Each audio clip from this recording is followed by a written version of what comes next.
My longer B1 40-watt diode laser kept shutting down if I had put the power anywhere above 70%. Can a Mean Well power supply restore my machine's cutting power back to new?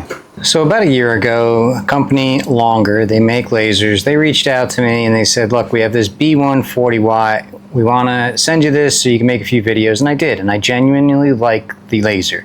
It performs very well, and it does everything that I ask of it. But maybe a month or two in, after so many tests, the power supply started failing. Anytime I went over like 80% power, it would cut out. I reached out to Longer. They said, I'm so sorry, we'll send you a new power supply, and they did. And that one worked for a solid 6 months. And then it started dying again. So I had to keep dropping the power of my cuts. 90%, 80%, 70%, until finally, I'm starting to look at other options because I couldn't do what I wanted to do with the machine. When I first got it, 1/2-inch walnut, one cut, it was able to work with no problem. But I was having difficulty even cutting a 3mm ply. It was unacceptable. So I went to go look for solutions, and luckily, if you've ever watched one of my YouTube live streams, you'll know that I always have Jack in the shop there to help me and answer my difficult questions. And he suggested the Mean Well power supply. So I did a little research and I found these online. And this is just a 3D enclosure that I printed. I found this file on Thingiverse, but this made it a little bit more secure for my liking. So I took that project on, I took my old power supply, I cut it up, and then this is what I've got. Now the laser wasn't always asking for a heavier amperage. It was just shutting down when it hit that demand. And the entire machine would just shut down. So I suspected the power supply because I had the issue before, and when they sent me the replacement, it was resolved. So I was fairly confident it wasn't any other issue with the machine. Now, I could not pinpoint that this was the issue. This is just what I thought it was, and really I was turning into a parts changer, but this power supply is very reasonably priced, and I think it was $30 when I purchased it.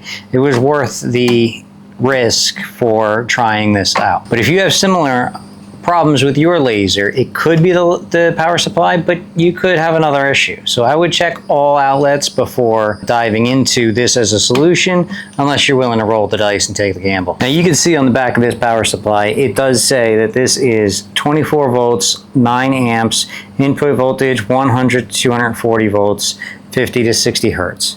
2.5 amp. This unit here, it's a little bit smaller print, but it is the LRS-350-24. So that is 24 volts, excuse me, at 14.6 amps. So this is more than enough power. It does have a fan. It is a metal casing. That is again why I 3D printed this little enclosure down here.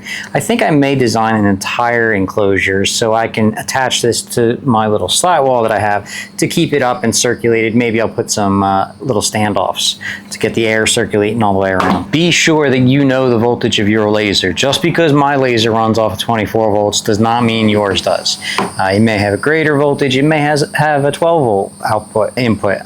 You just have to check that on your own specifications. The best thing is to do is take your existing power supply, look on the back, all the information should be there, or look at the data specs sheets for your laser. Now, of course, when I did wire this up, everything was disconnected from power. Come on, we're not gonna have any shocking results here.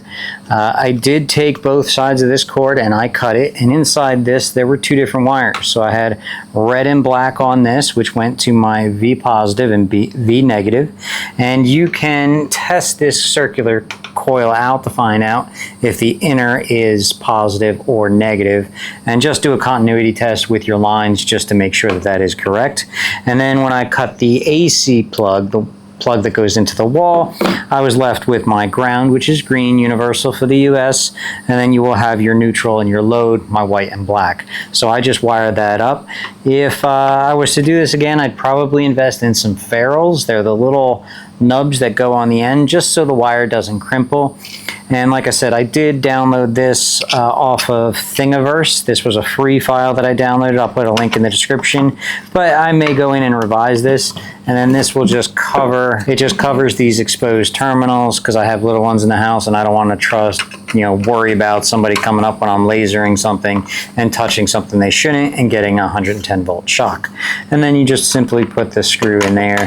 I've got another screw in here and a nut on the back side, so that will clamp everything together. But that is how that goes. Disclaimer, main voltage, it can kill you. It can shock you if you ever wired anything in your house, an outlet or anything.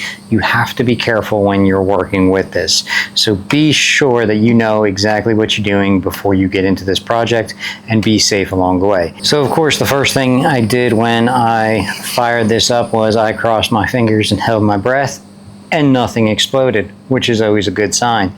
I was able to home the machine, I was able to move the machine, all of that worked well, and then I started with 20% power, 30% power, just doing basic shapes.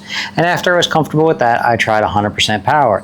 And at 100% power, 6,000 millimeters per minute, the machine did not shut down. It was a very quick circle that it cut, but again, it didn't shut down. So I ran a couple of more tests, and again, it didn't shut down. So I did my cut test with this setup, and I was very happy with the result. Now, one thing I will say, anytime you get a new laser or you upgrade a piece on your laser, such as a power supply or a module or anything like that, it is always good to do a cut test.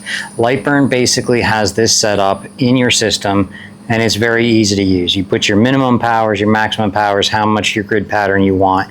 And this is the cut pattern that I did, but the fastest I can do is 100% at 1200, which cut out 2 of these boxes, so I could probably get 100% at 1500.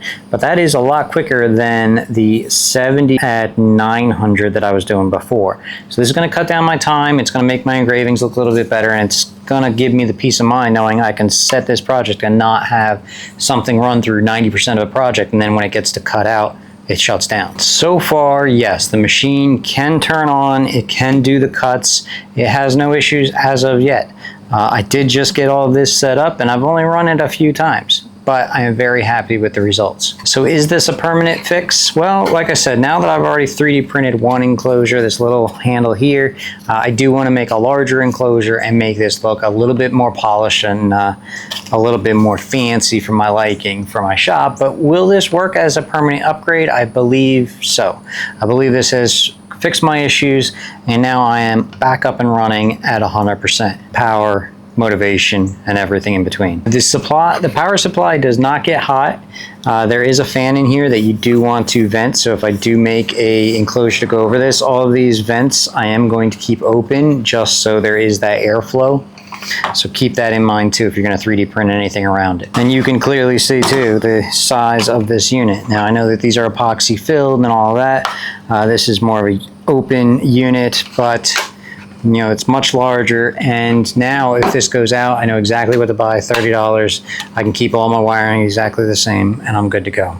If you have any questions, leave them in the comments below. If you want to join the community, please hop over to Laser Lab by WilmerWoodworks.